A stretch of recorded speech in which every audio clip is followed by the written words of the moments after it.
At this hour on the business desk, we turn our focus to the effects of the recent record high petrol price increase. We have explored the direct impact on travel and food costs along with rising inflation. But now we unpack the impact of this on consumers with FNB Stephanus base. Thank you so much for your time, Stephanus. Here we are talking about savers, we are talking about investments, and we are also talking about retirees. Talk to us about the broader impact of this petrol price increase. Good morning. I think to start off with, the impact of this is going to be felt quite far. It's a far-reaching impact. I don't think anybody is going to jump the gun on this one. Unfortunately, it's a rands and cent thing. Consumers would need to start planning a bit differently, being a bit more mindful of how they actually spend their money, because it's not just the fuel, it's going to start permeating through into more facets and all facets of life. So I think the main thing that we always advocate for is to make sure that people plan, that they understand the impact of it, that they set a bit of money aside. I know it's not always easy in these times to set money aside, but where possible, put a bit of money aside. Is obviously going to affect change in terms of spending patterns. So holidays are going to be a bit different, I think, for people. Not necessarily that people don't have to go on holiday, but they might need to be a bit more prudent with where they spend their money and maybe travel shorter distances to get to destinations.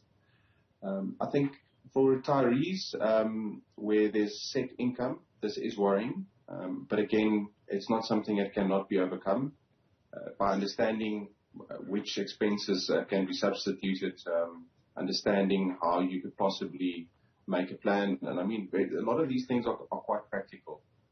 It's funny, the more we think, we often think about finances as this very complex topic, but actually sometimes it's a lot simpler than what we expect. I mean, one of the things is instead of using your own car to drive somewhere, maybe do a bit of a carpool with somebody so that both of you can save money.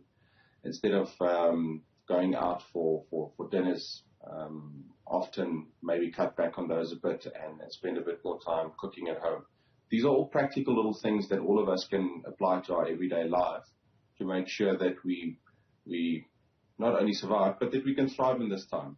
And also helping out people where you can, by maybe making sure that loved ones and family members that are struggling a bit, that we lend a helping hand.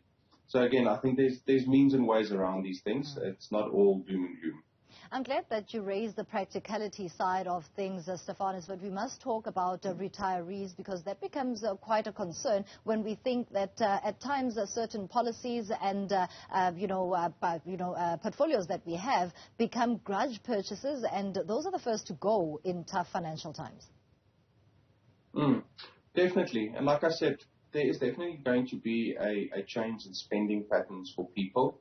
Change in any circumstance is tough, and especially if in an instance like this where it's almost thrust upon you and you need to change quickly.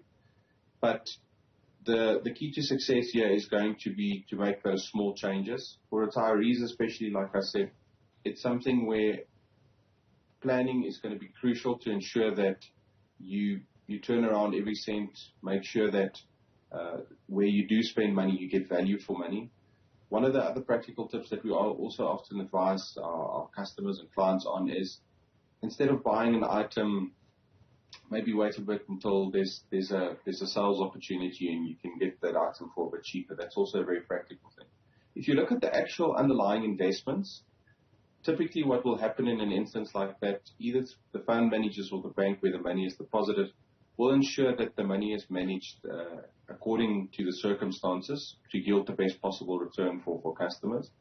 The advantage that we have during a time like this, specifically for retirees, is that a large portion of their investments would be in interest-bearing instruments. So with the inflation going up, obviously that we see the effect of that, and the interest rate also being hiked by the Reserve Bank. That does bode well for retirees, because if a large portion of your funds are invested in instruments where there's an accrual or where it's interest bearing, that means you're actually going to be getting a higher return. So from a real return perspective, meaning your return after inflation, that might not be as good depending on how quickly the inflation is rising versus the interest rate. But at least then for retirees that's got money on deposit, we know in this time there's going to be a benefit because the money would be increasing because of the interest rates increasing. We'll leave it there. Stephanus is from FNB talking to us this morning about the broader impact of the high fuel costs in South Africa.